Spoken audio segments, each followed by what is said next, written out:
Ito ang kasaysayan ng isa sa pinakasikat na bomba star noong 1980s. Totoo bang ibinenta ng kanyang nanay-nanayan ang kanyang hiyas para unang matsurva ng isang foreigner? Sino ang nakadiscover sa kanya? Ano-ano ang mga pinagdaanan niya sa buhay bago siya sumikat at paano siya bumagsak? Kilalanin natin si Lala Montelibano. Tara, alamin natin sa history. Disclaimer, lahat ng aming babanggitin sa video na ito ay mababasa at mapapanood din sa iba't ibang online sites at articles. Kung mahilig kayo sa ganitong topic at iba pang history, huwag kalimutang mag-subscribe sa aming channel at pindutin na rin ang notification bell. Panimula, si Elizabeth Ramirez Collins o sa ibang articles ay Elizabeth Southers ay mas kilala bilang ang sexy star na si Lala Montelibano ay ipinanganak noong ika-17 ng Nobyembre 1971 sa Olongapo City, Zambales. Single mother ang kanilang ina at 5 silang magkakapatid. Sa Sampaguita Club sa Olongapo nagtatrabaho ang kanyang tunay na ina na si Relidia Sarmiento. Doon niya nakilala ang ama ni Lala na ayon sa kanya ay Phil Collins ang pangalan, isang Amerikano na naging customer niya sa club. Agad na nahulog ang loob ni Nanay Relidia kay Phil at sa edad na 15 ay ipinagbuntis niya si Lala. Sandaling nagsama sina Phil at Nanay Relidia na nakikita lamang sa hotel. Nang magtatlong buwan na si Lala ay umalis ang kanyang ama dahil madedestino na ang barko nito sa ibang bansa. Ayon sa kanyang kwento, mula sa isang palabas sa telebisyon, sa edad na 10 taong gulang ay ipinamigay siya ng kanyang ina sa isang babae na nagngangalang Victoria o Vicky, isang GRO sa club. Ilang beses niyang sinubukang bumalik sa bahay nila at nagmamakaawang muli siyang tanggapin ng kanyang tunay na ina, ngunit palagi siyang ibinabalik nito kay Vicky. Sa bahay ng kanyang nanay-nanayan, bagamat tinatawag niyang Mama Vicky ang umapon sa kanya, ay naramdaman ni Lala na hindi siya itinuring bilang isang tunay na miyembro ng pamilya. Bagkus ay mas naramdaman niyang inaalila lamang siya. Mayroong anak na lalaki ang kanyang nanay-nanayan at maging ito ay ginawa siyang utusan. Si Lala ang gumagawa sa karamihan ng gawaing bahay gaya ng paglilinis, pagluluto at pag-iigib ng tubig sa poso sa kanilang barangay. Pagpasok sa showbiz taong 1985, sa edad na 14, habang namamalengke ay narinig niya ang mga kapitbahay na nag-uusap na nais nilang dumalo sa burol ng sikat na sexy star na si Pepsi Paloma. Inaya ng mga ito si Lala at sinabihan na baka mapansin pa siya doon lalo na at mas mataas ang tsansa niyang maging artista dahil maganda siya at kakayanin niyang makipagsabayan sa ibang sexy stars. Agad namang pumayag si Lala at palihim siyang nagtungo sa burol ng namayapang artista upang hindi mapansin ng kanyang mama Vicky. Sa burol ni Pepsi ay isinaisip ni Lala ang payo ng mga kapitbahay at nilapitan niya ang sikat na talent manager ng mga sexy stars na si Ray de la Cruz at ipinakilala ang sarili at agad na sinabing ang kanyang intensyon. Ilang araw lamang ay tinungo ni Ray ang bahay ng kanyang mama Vicky upang ipagpaalam dito kung papayagan niya bang mag-artista si Lala. Pumayag naman ang kanyang mama Vicky, ngunit kailangan nilang itago ang kanyang tunay na edad. Nag-debut si Lala sa pelikulang Paano ang Aking Gabi na ipinalabas noong ika-7 ng Nobyembre 1985. Sa umpisa ay nahirapan si Lala dahil hindi ito ang linya ng pag-aartista na kanyang gusto. Ngunit sa pamimilit na rin ng kanyang mama Vicky at maraming madadamay sa kanyang pag-aalangan ay ginawa na lamang ni Lala ang kanyang papel. Mauunawaan naman kung bakit nahirapan si Lala sa shooting ng una niyang pelikula, lalo na at veterano ang kanyang kapareha na si George Estregan, ang tinaguriang Pene King o pinakamalupit na Hokage ng panahong iyon. Sinasabing nang siya ay magsimula ay wala pa siyang bahid ng dumi. Ngunit sa isang artikulo ay nakalagay na ibinenta ng kanyang ina sa isang Amerikano ang kanyang pagkadalisay sa edad na 11 taong gulang. Dahil maganda, kaakit-akit at magaling, agad na tinangkilik ang mga pelikulang kinabibilangan ni Lala. Mabilis siyang nakilala at naging maganda ang pag-angat ng kanyang kasikatan. Naging masaya din ang kanyang mama Vicky sa inuuwi niyang kita. Madalas winawaldas lamang ito sa pagpapaunlak ng sugalan at inuman sa kanilang bahay. Unang pag-ibig taong 1989. Sa isa sa mga inuman at sugalang ginaganap sa kanilang bahay ay nakilala niya si Manuel, isang mayaman at Inglesyerong binata na kaibigan ng kanyang pinsan. Umpisa pa lang ng pag-uusap nila ay agad na nahulog ang loob ni Lala sa binata. Nanligaw sa kanya si Manuel at madalas siyang hinahatid at sinusundo mula sa shooting ng mga pelikula o guestings niya. Si Manuel ang naging sandala ni Lala sa tuwing may sama siya ng loob sa kanyang mama Vicky at sa kalagayan niya sa bahay nito. Hindi naging maganda ang pinagdaanan ni Lala sa kanyang pagkabata, kaya isa sa mga pangarap niya ay isang maayos, kumpleto at mapagmahal na pamilya. Kaya nang ayain siya ni Manuel na magtanan, ay agad siyang pumayag. Buong tiwala sa pangako ng lalaki na bibigyan siya ng isang masaya at nagmamahalang pamilya na pinapangarap niya.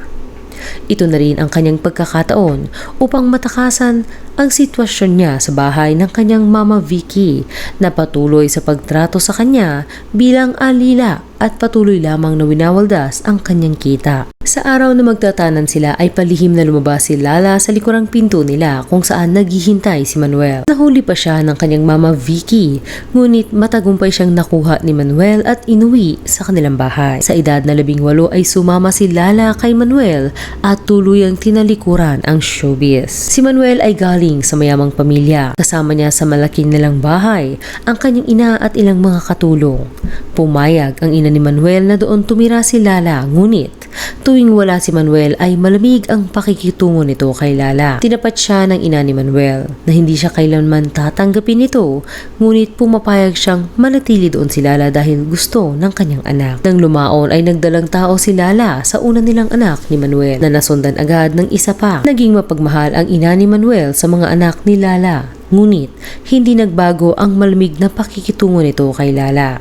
Tuwing aalis ang lola kasama ang kanyang mga apo, ay sadyang hindi niya pinapasama si Lala. Malakas din ang presensya ng desisyon nito sa buhay ng mag-asawa. Dalawa na ang anak ng mag-asawang Manuel at Lala, ngunit hindi pa sila ikinakasal. Hindi rin sila bumubuko dahil ayaw ng ina ni Manuel na bumukod sila ng bahay. Ito din ang nagdedesisyon ng maraming aspeto sa pamumuhay ng mag-asawa, maging sa mga desisyon sa mga anak nito gaya kung saan mag-aaral at iba pa. Ilang beses nang sinubukan ni Lala na kausapin si Manuel na lumipat na sila ng tirahan at nagtataka din siya kung bakit sa tagal nilang nagsasama ay hindi pa siya nito pinakakasalan. Ngunit sa tuwing babangitin niya ito ay isasampal lamang sa kanya ni Manuel na siya ang dahilan kung bakit nakawala si Lala sa buhay ng kahirapan, kung bakit nakatira siya sa malaking bahay, may sariling kwarto at mga katulong na nagsisilbi. Naging madalas ang pag-aaway nila Manuel at Lala, ngunit tinitiis niya ito dahil sa pagmamahal niya kay Manuel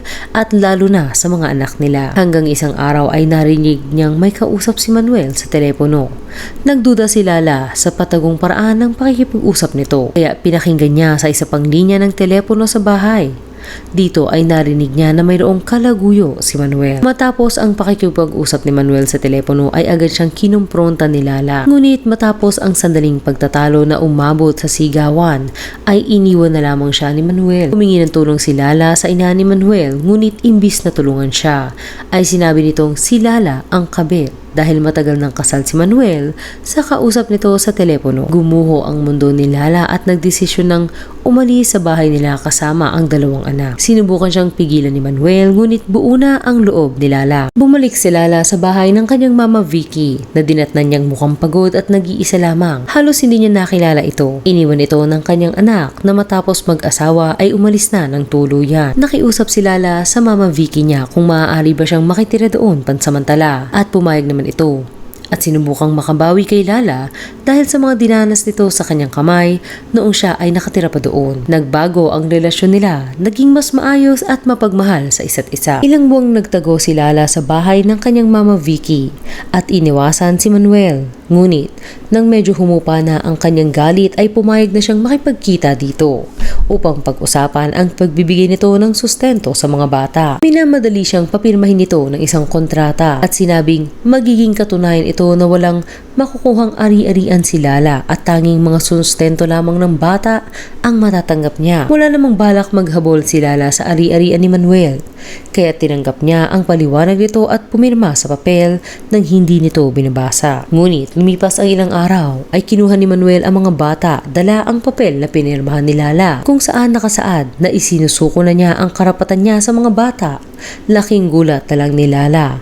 Nagmakaawa siyang huwag kunin ng mga bata, ngunit sa huli ay wala din siyang nagawa. Lalo na at inilaban sa kanya ni Manuel na hindi makakabuti sa mga bata ang lumaki sa kanilang lugar. Walang nagawa si Lala kundi umiyak na lamang at magdasal. Ikalawa at huling pag-ibig. Labis na ikinalungkot ni Lala ang pagkakalayo ng kanyang mga anak. Dinala ito ng kanyang asawa sa Davao. Sa panahon ng kanyang kalungkutan ay dumating ang isang lalaking tatawagin nating June. Kapit-bahay niya ito sa bahay ng kanyang nanay-nanaya. Minsan na siya nitong tinulungan, pinauna sa pag-iigib upang hindi mapahamak sa kanyang pinsan matapos siyang matagalan sa pila sa poso sa kanilang barangay. Naging sandalan ni Lala si June sa panahon ng matinding pagsubok sa kanyang buhay. Ngunit, nang nakaramdam na si Lala ng pagmamahal sa lalaki, ay tinanong niya ito kung nanliligaw ba sa kanya ang binata. Tumanggi ito at sinabing nais nitong pakasalan niya siya. Ngunit pakiramdam ni Lala ay hindi siya nambabagay sa binata. Siya ay mayroon ng 2 anak. Magulo ang kanyang buhay. Dati na siyang nagkaroon ng live-in partner at ligated na siya. Hindi na niya mabibigyan pa ng anak si June kaya tinanggihan niya ang binata. Ngunit hindi sumuko si June kay Lala. Ipinakita niyang totoo at matatag ang pagmamahal niya dito. Sa isang kaarawan ni Lala ay niregaluhan niya ito ng ticket sa eroplano papuntang Davao at sinamahan niya pa ito papunta roon upang makita ang mga anak. Sa Davao ay labis-labis ang pagmamakaawa ni Lala sa kanyang asawa at sa ina nito. Nahayaan siyang makasama kahit saglit ang mga anak, kahit madalaw lamang ang mga ito. Sa una ay ayaw ng mag-ina na payagan si Lala, ngunit sa huli ay pumayag na rin. Naging madamdamin ang muli nilang pagkikita at matagal silang nagyakapan. Medyo gumaan ang loob ni Lala. Unti-unti nang tumutuwid ang kanyang landas at nabiyayaan pa siya ng panibagong pag-ibig. Kalaunan ay pumayag na si Lala na pakasalan si June. Ngunit sa araw ng kanilang kasal ay tila hinahabol pa rin si Lala ng mga multo ng kanyang nakaraan. Nakabihis na siya, ngunit hindi siya pumunta sa simbahan. Nanatili ang pakiramdam niyang hindi siya nararapat para sa binata at ito na ang pagkakataon ng lalaki upang baguhin ang kanyang isip. Ilang oras na naghintay si June sa simbahan, ngunit sa paglipas ng oras ay unti-unti nang nag-alisan ang mga bisita. Pumunta si Lala sa simbahan kasama ang kanyang mama Vicky.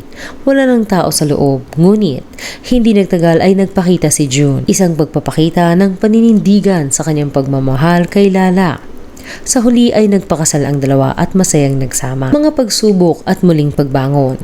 Bago ang pagkakaayos ng buhay ni Lala ay napakaraming pagsubok bukod sa kanyang kabataan at buhay may pamilya ang kanyang pinagdaanan. Isa na din dito ay nang makulong si Lala. Ayon sa interview sa kanya noong June 2021, hindi niya nabanggit kung kailan pero kilala na siya bilang Lala Montelibano at mayroon na siyang anak noong siya ay makulong. Sa panahong ito ay kumikita na daw siya ng maayos. Sikat, may kotse at may pera, ngunit may puwang sa kanyang puso at pagkatao na hindi mapupuno ng kahit anong yaman o bagay ng kanyang nakukuha. Nagkaroon ng pagkakataon na mayroong nakaalitang bakla si Lala na umabot sa pananakit niya dito at kalaunay pagkakakulong sa kanya. Nakapagpiyansa siya ngunit nakita siya ng kanyang anak sa bilangguan, isang bagay na kinahihiya niya ng lubos. Aniya, it's because kayabangan.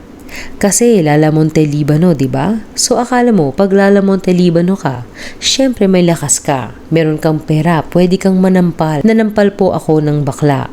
Yun ang ginawa ko, pero that time, devastated na parang gulong-gulo na ang buhay ko. Na parang hindi ko na alam kung ano tong nangyayari sa akin. Na parang feeling ko hindi ko na kaya ito. Naisip niyang gawa ng masama ang sarili, ngunit hindi naman siya nagtangka. Nakalabas siya dahil sa pagpapiyansa, ngunit magulo pa rin ang kanyang isipan hanggang isang araw ay pinuntahan siya ng isang babaeng nagngangalang Christina sa kanyang bahay at sinabing kapatid daw niya si Lala na kanyang ipinagtaka. Tinanong ni Lala kung taga saan ba ang babae at sinabi nitong siya ay taga Victory Chapel. Naikomento ni Lala na Di ba yun yung maingay dyan? At sa isip-isip niya ay sinabi niyang, lagi kong nadadaanan yan eh. Ang ingay-ingay nyo dyan eh. Paano makakasimbang tao dyan? Maingay, hindi makakakonsentrate. Sinagot daw sa kanya ng babae na pumunta lamang siya doon upang sabihin na mahal siya ng Panginoon. Dito na nagkaroon ng tila kaliwanagan ang isip ni Lala at biglang tumulo ang kanyang luha. Aniya, naaalala ko, makasalanan ako masyado. Tinanggap ko siya sa puso ko, naging maluwag. Buhay ko, mas nagkaroon ng liwanag yung kadiliman ng buhay ko. Dati wala akong direksyon. Na konti nang mawalan ako ng pera, nanginginig ako. Di ko na alam gagawin ko. Natatakot ako baka mamaya kung saan ako kukuha ng pagkain. Pero ngayon may pera. Konti lang ang pera, masaya. Bago umasenso ay bumagsak din ng todo si Lala na sa puntong dahil sa walang-wala siya kahit pambili ng tubig man lang ay naisip niyang inumin ang tubig mula sa isang fountain. Ngunit nakakuha siya ng tulong mula sa isa ring dating sexy actress. Ayon sa kwento ni Lala, una silang nagkita sa taping ng kanyang talambuhay. Nais daw siyang makausap ng personal ng aktres na si Ara Mina dahil ito ang gaganap sa kanyang karakter. Ngunit, nang ipalabas na ito sa GMA7 ay ang aktres na si Angelo De Leon na ang gumanap sa kanyang karakter. Galing daw siya noong araw na iyon sa isang job interview bilang isang pharmacist assistant. Ngunit hindi siya nakapasa. 5 piso na lamang ang pera niya noong araw na iyon. Uhaw na uhaw at gutom ay napatingin siya sa isang malaking water fountain sa harap ng Market Mall sa BGC. Aniya, gusto ko nang inumin yung tubig sa fountain kasi ang mahal pala ng tubig doon.